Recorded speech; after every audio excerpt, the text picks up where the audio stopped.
Dans la vidéo précédente, nous avons vu comment créer un inventaire.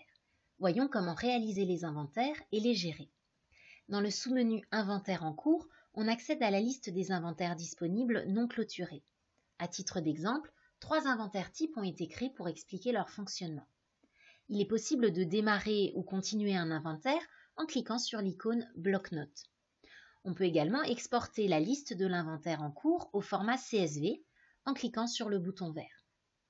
On peut aussi supprimer un inventaire grâce au clic sur la croix.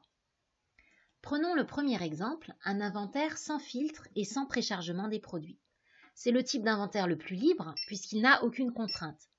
Il est possible de créer la liste des produits à inventorier en utilisant un lecteur de code barre ou grâce à la zone de recherche. Le fonctionnement correspond d'ailleurs à celui du sous-menu Entrée-sortie du module Gestion des stocks.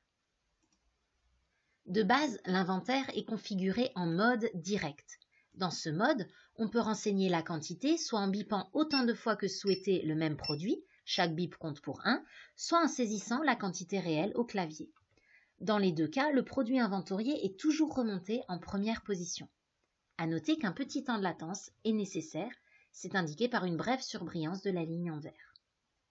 On remarque 3 informations, la quantité théorique, la quantité réelle, c'est-à-dire celle inventoriée et qui sera retenue comme stock réel au moment de la clôture, et la quantité à ajuster qui est calculée automatiquement. Il est aussi possible d'utiliser le mode différé. Ce mode a été conçu pour permettre de gérer son inventaire en entrant les quantités les unes à la suite des autres au clavier. Il conserve l'affichage de la liste dans l'ordre dans lequel elle a été conçue. Après avoir saisi une quantité pour un produit donné, la sélection se déplace toute seule pour passer à la ligne suivante. Le produit n'est pas remonté en première position. Attention, dans ce mode, il ne faut pas utiliser le lecteur de code barre, sinon c'est le code EAN13 qui sera indiqué dans la zone quantité.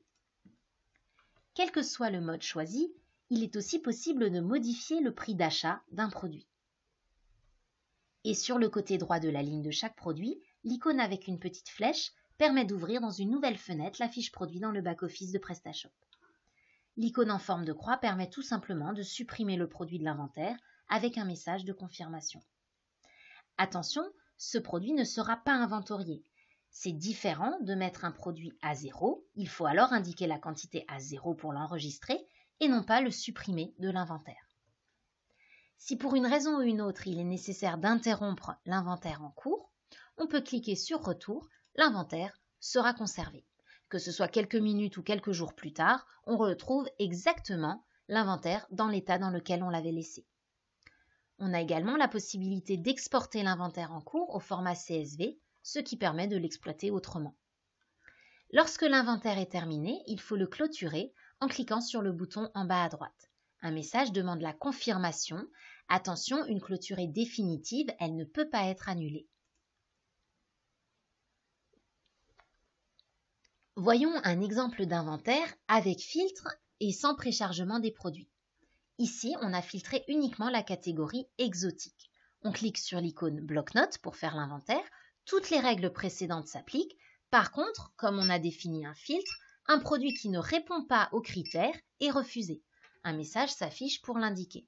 Ici, Résistance Optimus est refusé car il n'est pas dans la catégorie exotique. Voyons un dernier exemple d'inventaire avec filtre, ici la catégorie exotique et le fournisseur Liquideo, et avec préchargement des produits. Toutes les règles vues précédemment s'appliquent, la nouveauté concerne le préchargement. On a d'emblée la liste des produits correspondant à nos critères. De plus, on a un mode d'affichage supplémentaire qui permet de ne visualiser que les produits qui restent à inventorier. Commençons l'inventaire en modifiant les quantités de quelques produits et nous allons ensuite changer l'affichage.